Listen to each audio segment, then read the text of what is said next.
Os destaques do Panorama CBN de hoje, eu conto para você que o presidente Lula deu uma baita de uma bronca na genialidade de alguns ministros que estão divulgando ideias por aí sem o conhecimento do governo federal. Ainda na política, mais uma bomba envolvendo o governo Bolsonaro. Desta vez, trata-se de espionagem ilegal. Durante 3 anos, a ABIN, que é a Agência Brasileira de Inteligência, operou um sistema secreto de monitoramento da localização de pessoas em território nacional. As informações foram divulgadas pelo jornal O Globo e o novo comando do órgão defendeu uma investigação sobre este caso.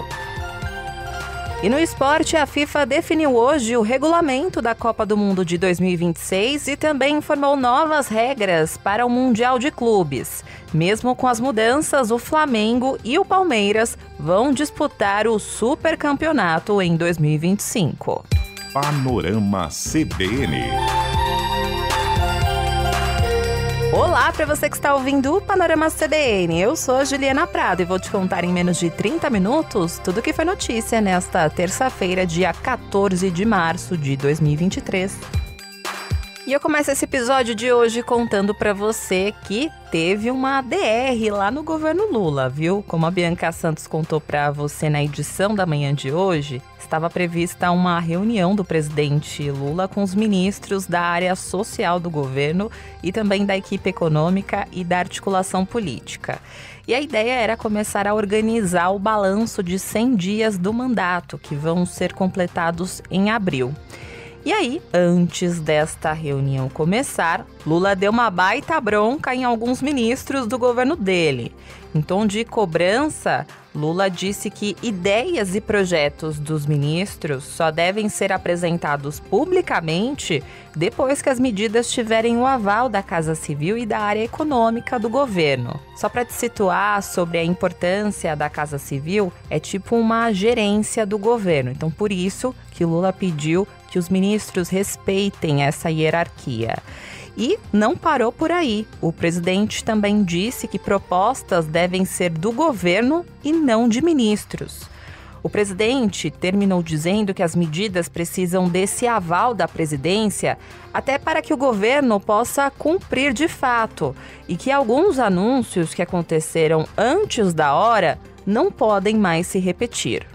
Qualquer genialidade que alguém possa ter, é importante que antes de anunciar, faça uma reunião com a Casa Civil, para que a Casa Civil discuta com a Presidência da República, para que a gente possa chamar o autor da genialidade e a gente então anunciar publicamente como se fosse uma coisa do governo, para que as coisas fiquem bastante corretas, coesa e harmônica, é que ninguém anuncie nada, absolutamente nada que seja novo, sem passar pela Casa Civil. Quando começar a reunião, nós vamos citar alguns casos que já aconteceram e que não podem se repetir.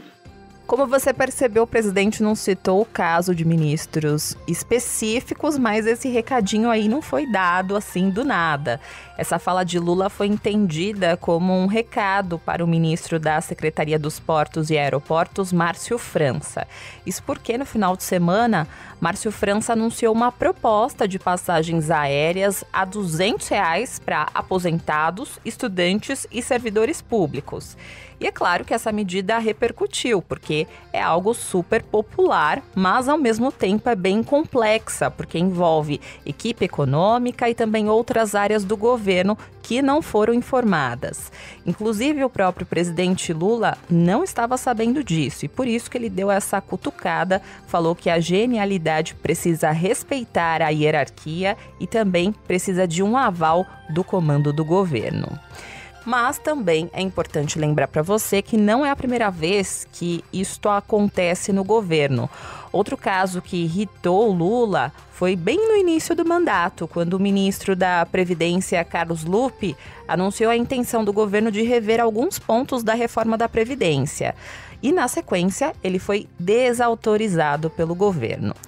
Bom, depois aí dessa bronca, a reunião seguiu, mas chamou a atenção essa enquadrada que Lula deu nos ministros. E ao final do encontro, o ministro da Casa Civil, Rui Costa, minimizou essa bronca do presidente nos colegas do governo.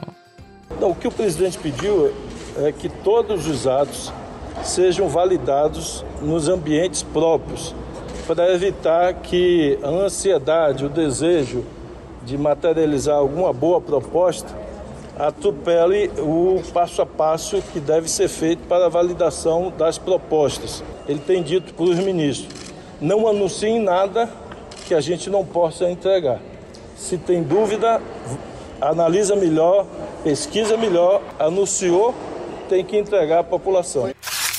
Aproveitando que eu estou falando sobre política, eu vou contar para você uma história que foi revelada hoje pelo jornal o Globo e que entra naquela série Mais uma Bomba que foi descoberta sobre o governo de Jair Bolsonaro. E a história do dia é a seguinte: durante os 3 primeiros anos do governo Bolsonaro, a ABIN, que é a Agência Brasileira de Inteligência, operou um sistema secreto de monitoramento da localização de pessoas em todo o território nacional.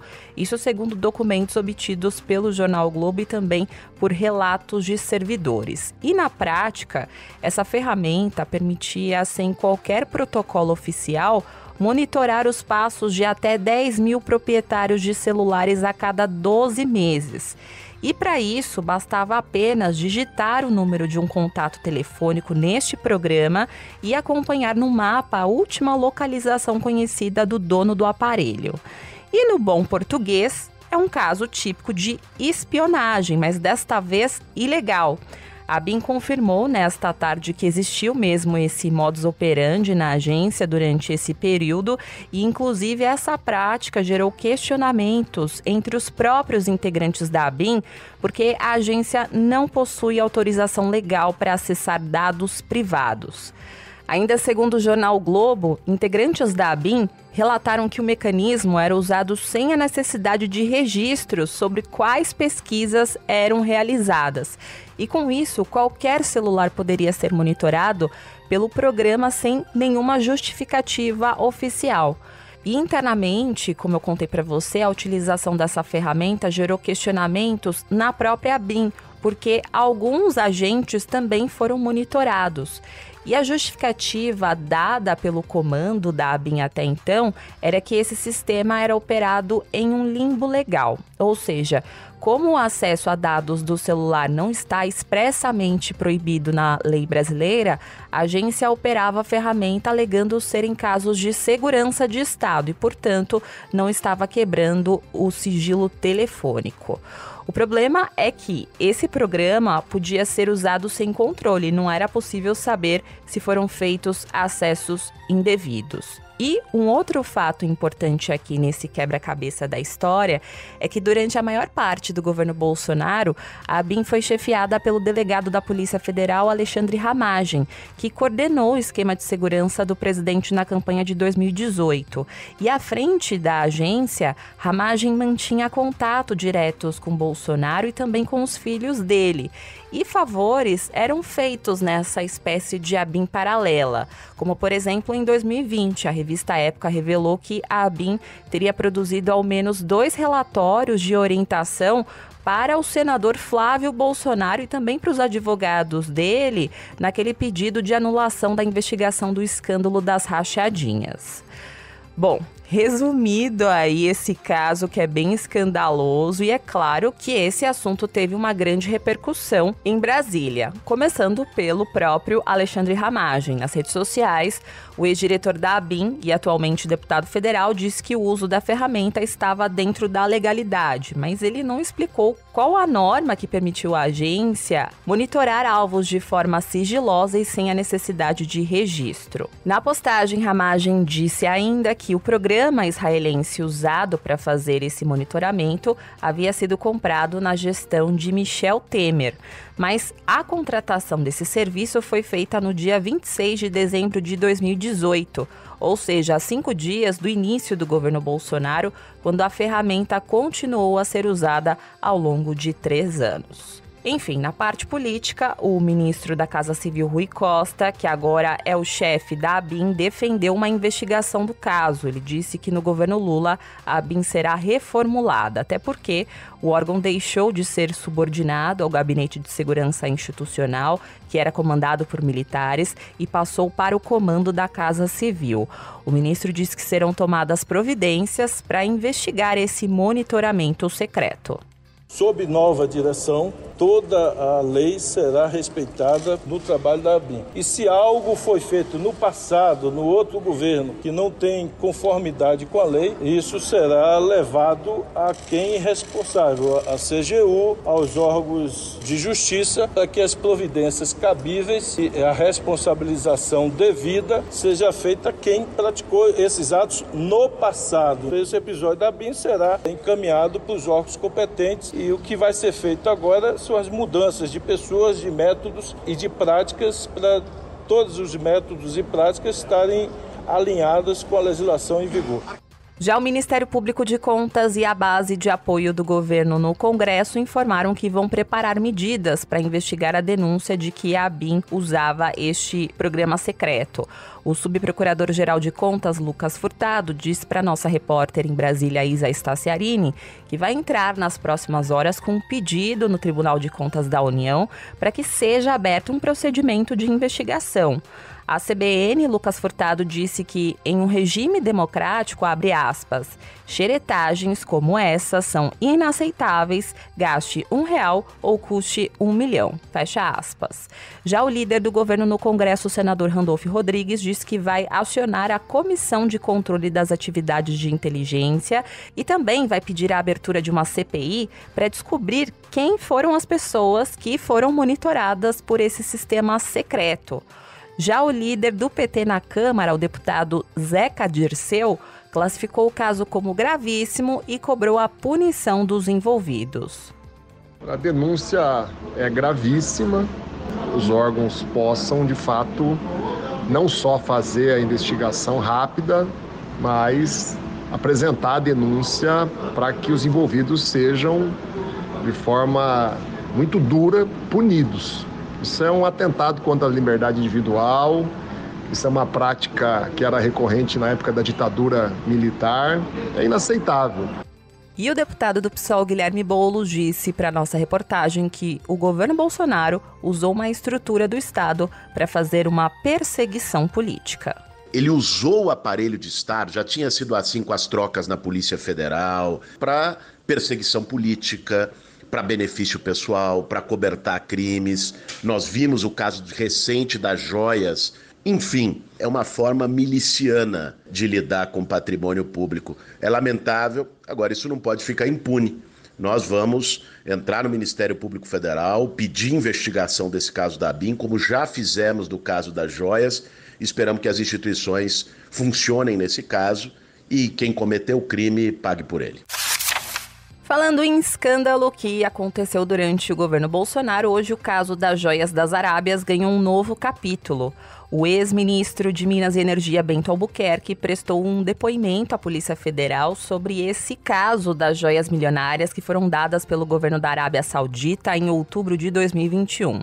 E segundo informações da jornalista da Globo News, Júlia Duailib, Bento Albuquerque mudou de versão durante o depoimento de aproximadamente 2 horas à Polícia Federal.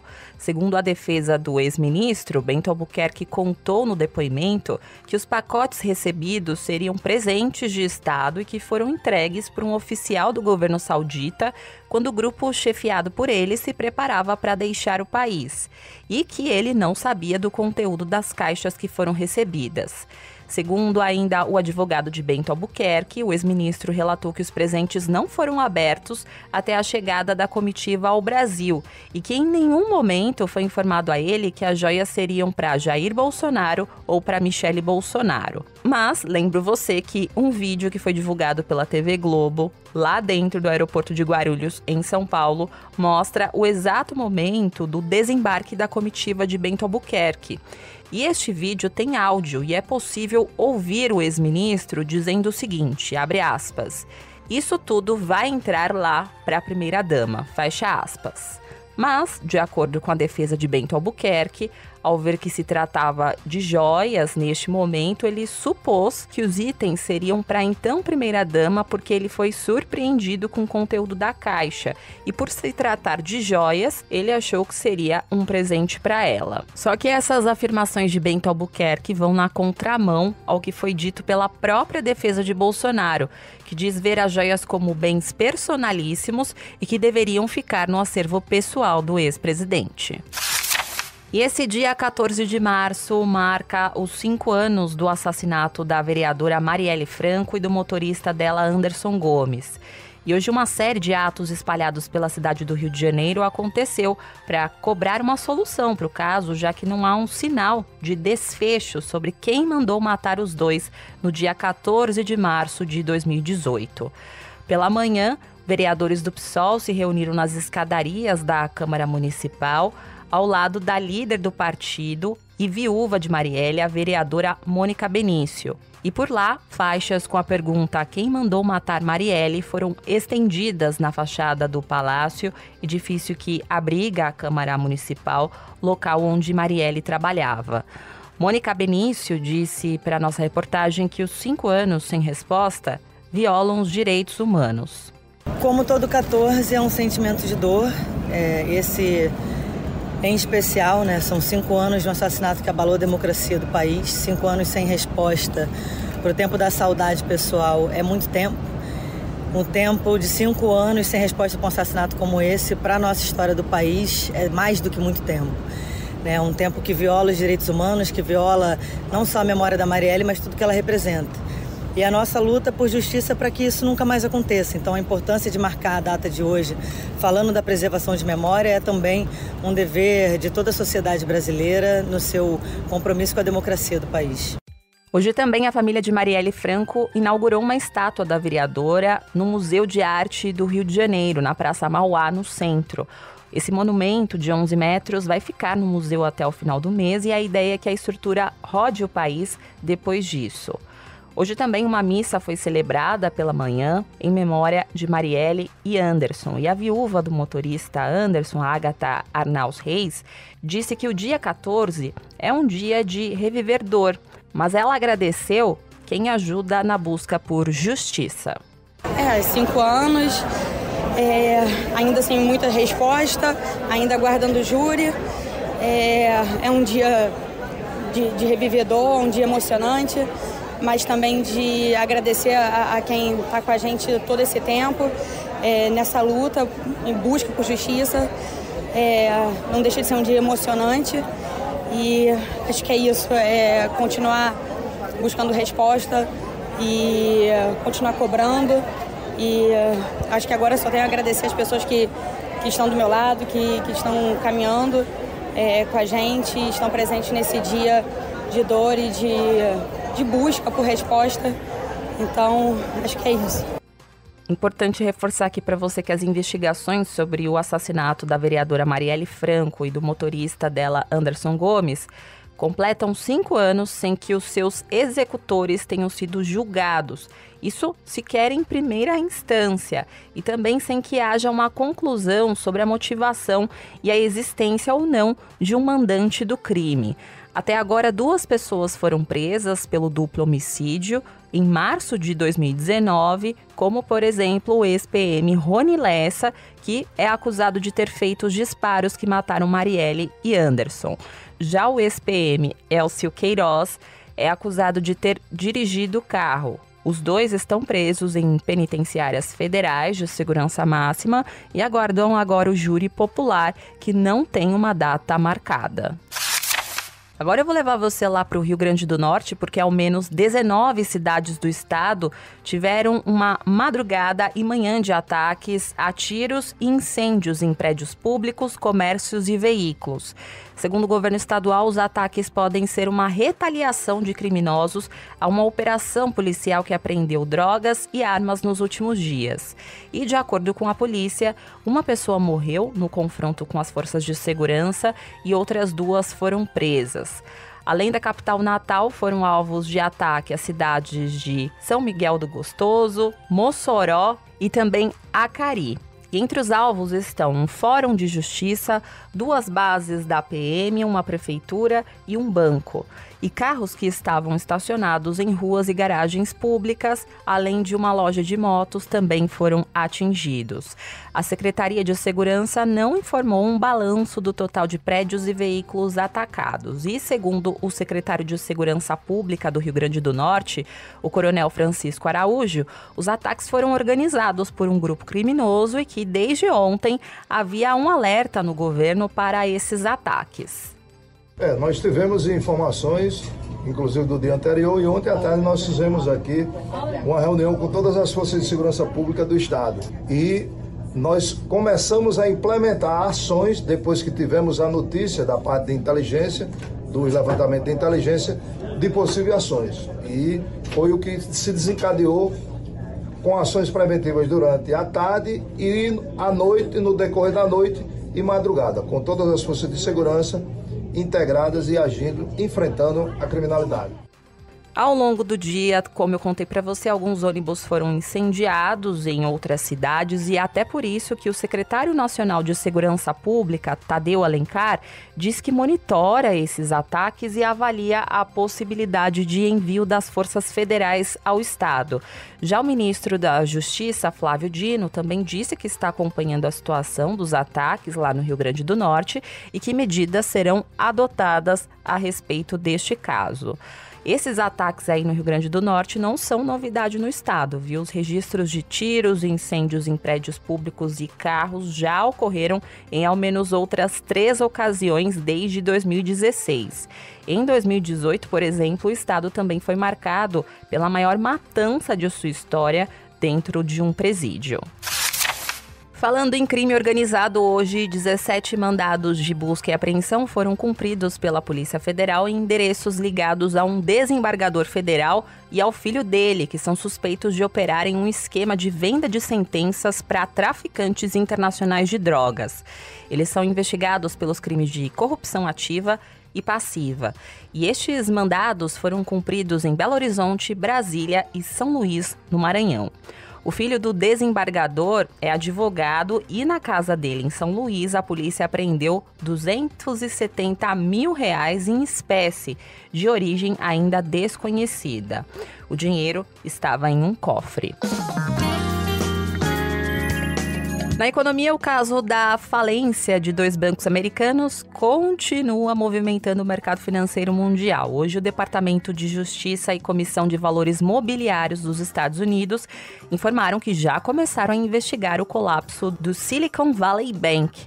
As investigações ainda são preliminares e podem identificar irregularidades e fraudes que levaram à rápida falência da instituição financeira. E os investigadores analisam, por exemplo, vendas de ações de diretores ligados ao banco dias antes da decretação da falência. Essas informações são dos jornais The Wall Street Journal e The New York Times. E aproveitando que eu estou falando de mercado financeiro, eu vou contar para você como é que foi o fechamento do mercado aqui. A Bolsa de Valores de São Paulo fechou o dia em queda de 0,23% aos 102.880 pontos. No mercado de câmbio, o dólar comercial fechou o dia em baixa de 0,22% aos R$ 5,257. Já o euro também encerrou em queda de 0,12%, cotado a R$ 5,647. No noticiário internacional, temos aí uma tensão à vista, porque um caça russo atingiu hoje a hélice de um drone militar de vigilância dos Estados Unidos. Segundo as Forças Armadas norte-americanas, o drone conduzia uma operação de rotina no espaço aéreo internacional quando foi atingido. E com isso, o drone americano caiu no Mar Negro, em um incidente considerado imprudente pelos militares. Segundo um porta-voz da Casa Branca, o incidente foi inseguro, pouco profissional e imprudente. O presidente americano Joe Biden foi notificado sobre esse fato, mas ainda não se pronunciou sobre o assunto.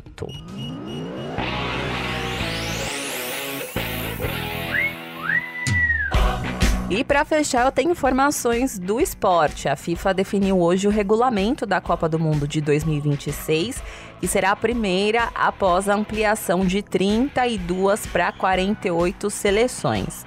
A maior Copa do Mundo da história da FIFA terá no total 104 jogos e será disputada entre junho e julho de 2026, com a grande maioria dos jogos nos Estados Unidos, mas também com algumas partidas no México e no Canadá. E hoje os dirigentes da FIFA se reuniram e optaram por manter os grupos com 4 equipes na primeira fase. A diferença é que, com 48 times, serão 12 grupos de 4 seleções e não 8 grupos como tivemos no formato que foi adotado desde a Copa de 98 até a Copa de 2022. Então, na prática, vai funcionar assim. Permanecem os 4 times com 3 jogos na primeira fase e vão se classificar para a fase mata-mata as 2 primeiras colocadas de cada chave, como já acontece normalmente. Além disso, mais as 8 melhores campanhas dentre as 12 terceiras colocadas vão completar aí os 32 times que vão disputar a fase de mata-mata. Isso significa que agora os finalistas vão fazer 8 jogos e não 7, porque até a Copa do Mundo do ano passado, a fase de grupos tinha 32 times e 16 iam para o mata-mata. Agora são 48 times e 32 vão para o mata-mata, ou seja, tem um jogo a mais aí nessa fase eliminatória.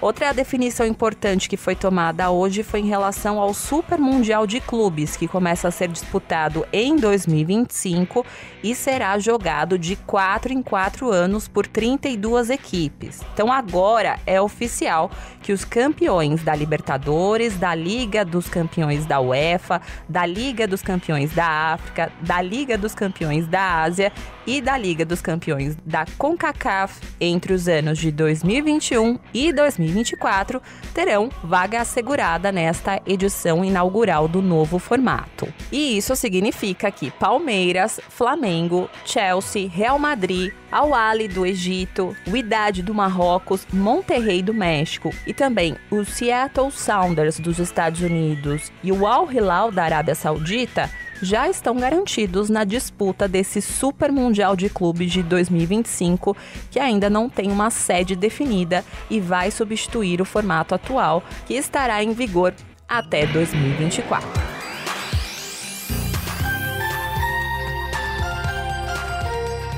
Ufa, por hoje acabou, hein? Muita informação. Agora eu vou indo nessa. Muito obrigada pela companhia de hoje. O roteiro e a produção deste episódio foram feitos por mim. A montagem e a sonorização são do Anderson Wendel, o Tico. E não se esqueça que amanhã tem a edição da manhã do Panorama CBN a partir das 7 horas da manhã com a querida Bianca Santos. Combinado? Beijos pra você e até mais.